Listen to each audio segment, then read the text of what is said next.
Hey guys, what's up? Welcome back to 11 Yanks Breakdown, where we discuss all things U.S. men's national team. I'm Pete Douthit, and today we have part 2 of our 20 under 20 ranking the top 20 under 20 players in the U.S. men's national team pool. Last week we had part 1 of this video where we discussed players 11 through 20, and today is 1 through 10. Before we go further, I should clarify, I forgot to clarify this in the last video, but the only players eligible for this list are those who are eligible for the 2021 World Cup. That means guys like Serginho Dest or Chris Richards or Brendan Aronson, while still being under 20 right now, are not eligible for the under 20 World Cup next year and thus are not eligible for this list. In other exciting news, U.S. Soccer finally announced the first U.S. men's national team game since January.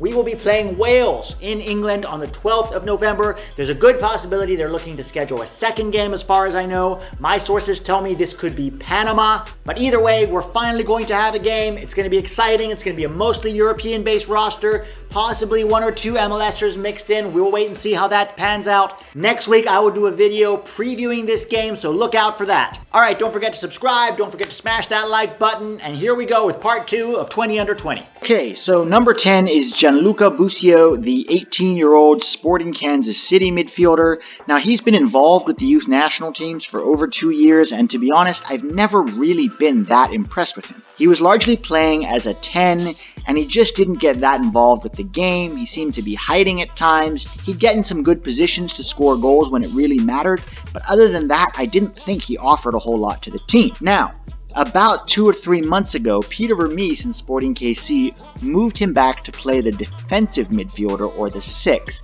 and that was just like a snap where he came to life all of a sudden. Busio is a very technical midfielder, but he struggles in tight spaces, and that move back to the 6 just sort of opened the game up in front of him and allowed him to dictate the pace of the play. He also started to get forward, arriving late to score goals more, and really seemed to be one of those libero guys who can really just dominate that position from the 6. The one area where I still think he needs to improve is his defensive instincts, especially playing as a 6. Part of his job is going to be to shield that back line, and that's just something that I think he needs to improve on, both in his positioning, his reactions, his 1v1 ability in the cage, and also just his ability to tackle without fouling. Number 9 is Moses Nyeman, 16-year-old midfielder for DC United. The fact that he's been getting on the field for DC United and played over 400 minutes this season, they're a club that does not typically give a chance to young players, and a club that's kind of been in the doldrums for a while now, but this kid really has a lot. Clever, technical, attacking midfielder. He's 2-footed, he can play short, he can play long, he can dribble, he can score with both feet, he's good in the tackle. The one downside for him, obviously, is that he's small. He's about 5'7". Now, he is only 16 years old, so it will be interesting to see how his development as a man coincides with his development as a player. But Bryang Kayo, 18-year-old central midfielder, box-to-box for Wolfsburg.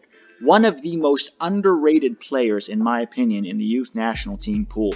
He reminds me of Weston McKennie, but a more technical Weston McKennie. He went to the Under-17 World Cup in 2019, and he hardly played, which is a huge indictment on the coaching staff. Whenever he did come on, he instantly looked like the best player on the field. I remember the last game they played, he came on for the last 20 minutes.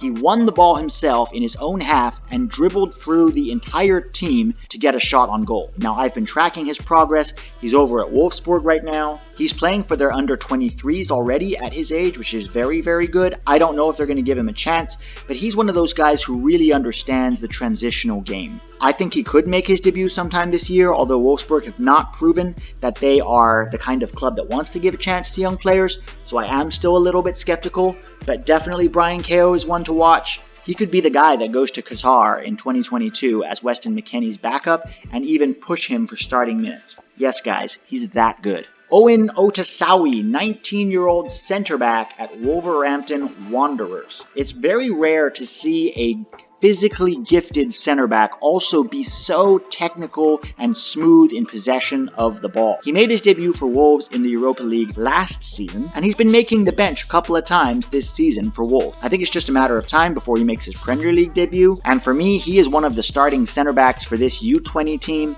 and if he continues to progress and grow, could easily push his way into the center back conversation for the US men's national team. A lot of people started noticing Caden Clark when he came on and scored 2 goals in his first 2 games for New York Red Bulls as a 17-year-old, but I've been watching him in USL all season long, and I knew that this kid was special. He's one of those 10s who can play both ways, so he's as good defensively as he is with the ball at his feet. But one of the things I love about him is that he's always looking to play forward.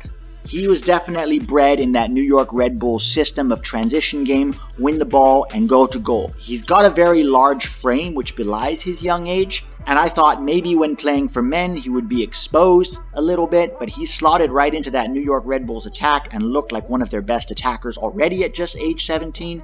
There are rumors that he has a clause in his contract allowing him to join Red Bull Leipzig in 2022.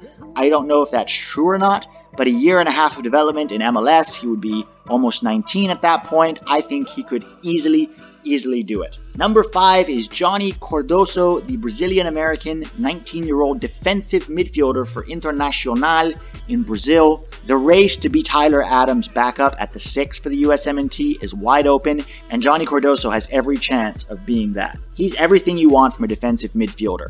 Tough, reads the game well, good in the tackle, quick, not afraid of 1v1 duels. He has that nastiness that you get from Brazilian defenders sometimes. They have this nasty sort of drive to win the ball back when it comes to defending in Brazil, and he's got that.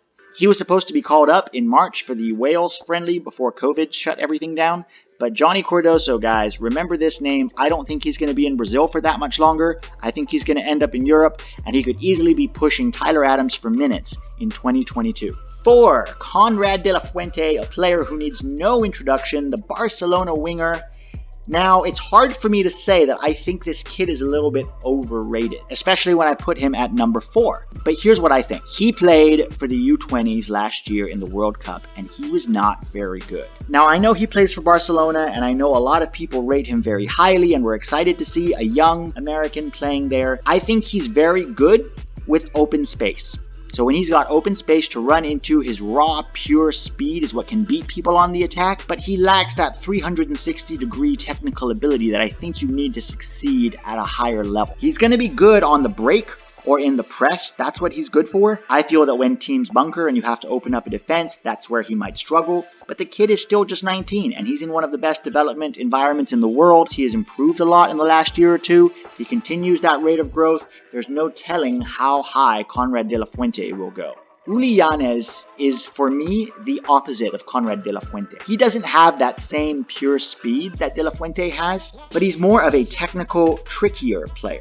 He's very good in combination. He can play on both wing, he can cut on the inside, he can go outside. He played and scored for the US in his first game against Costa Rica last January. He looked like one of the most accomplished attackers on the field. You could see it, the way he received the ball, the way he turned. He has that sheer ability and belief in himself. He took the penalty himself, which Paul Arriola was supposed to take. He is exactly the kind of player that the USMNT needs going forward, and he has that belief in himself that is going to carry this guy really far. Hernandez-Foster, he is a top 10 level left back prospect in the world. I am not exaggerating, guys. He was one of the only players in the U17 World Cup last year that looked good. And he wasn't even playing in his natural position.